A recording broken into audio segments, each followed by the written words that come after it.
Hello, my name is Janelle Valdivinos, and here's my story. So, background before getting into the actual heart of the story.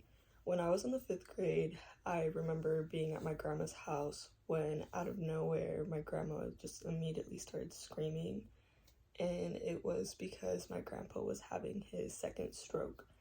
And so, obviously, in the 5th grade, I'm 10, 11 years old, I didn't understand the severity of it, but I understood that he did have to go to the hospital. And in the setup of our home, you go straight down to the hallway and then it takes a right, and it's kind of a little long one.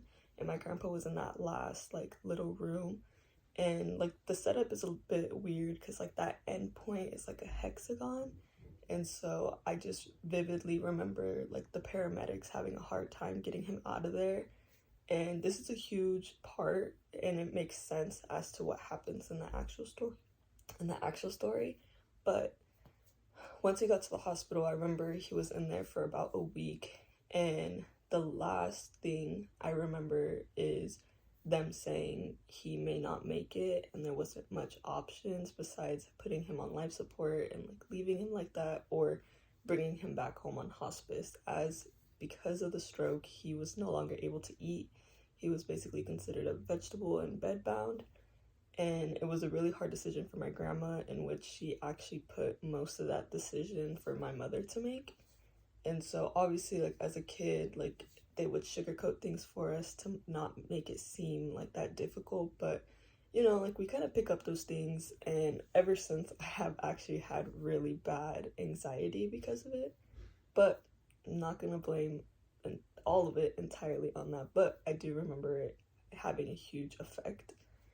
But anyways, I just remember this was the time that I was currently playing baseball, and my uncle one day before going to our game, because me and my brother just started crying because everyone was just talking about my grandpa, and we're there at my grandma's house, and out of nowhere he just said, your grandpa's gonna die. And I always remember those words because it just hit me so hard as a kid, because we had never had a death that big. But come a few days later, they tried doing a peg tube on my grandpa where he could eat, because he had pneumonia as well, on top of having that stroke. And so I just remember that the peg tube ended up working, and my grandma decided that she still wanted him to obviously be alive, because he was very young. He was around 50, closer to his 60s. And so he still had a pretty long life to live. The only issue is he did end up bedbound, no longer mobile, even though he wasn't as mobile before. And on top of that, he had to eat out of a tube now, which was very devastating because his favorite thing to do was eating. But that's kind of the background to why I want to come into this main story. So it was 2021 when it wasn't the heart of COVID anymore, but COVID still kind of snuck up on people as we tried to get comfortable into not having to deal with it anymore, since vaccines were out, and people were still cautious, but not as cautious. And I definitely had to say my family was that kind of family where, we're super cautious. If you're feeling ill, please don't come over. But my grandma's house was always the party house. And so, parties were happening. And I just remember this day in August where I started to hear my grandpa breathe really hard. And just to clarify, because of him being in that room that used to be all the way down the hallway, they did eventually have to move him to the living room, as the living room was pretty big, so he kind of had his little area, which was his bedroom.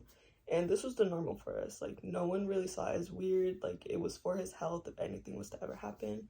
And so I was just sitting there on the couch, and I remember hearing him breathe very hard, and no one was really doing much. My grandma kind of kept coming up to me. She was saying she was a little concerned, but for 3 of her kids living in that house, and this is something I kind of still hold a little grudge, no one really did anything until I finally called my mom, who doesn't live in the home, but I called her and I was like, my grandpa's breathing really hard. It's a little concerning.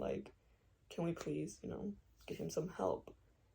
And just to fast forward a little bit, we eventually found out he had COVID, pneumonia, and on top of that, I'm pretty sure he was like running fevers really bad.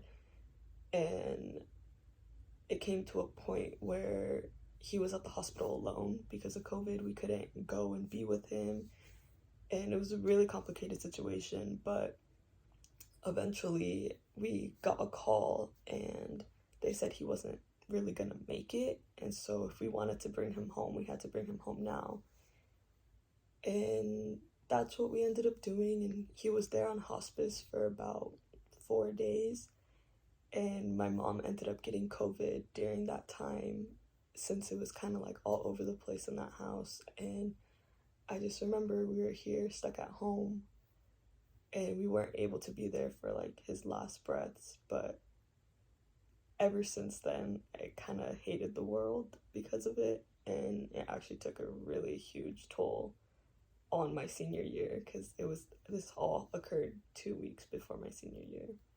But sorry for like the sad story. It's just a really big moment in my life, and I feel like it's something I'm able to describe very well. But thank you for listening, and that's my story.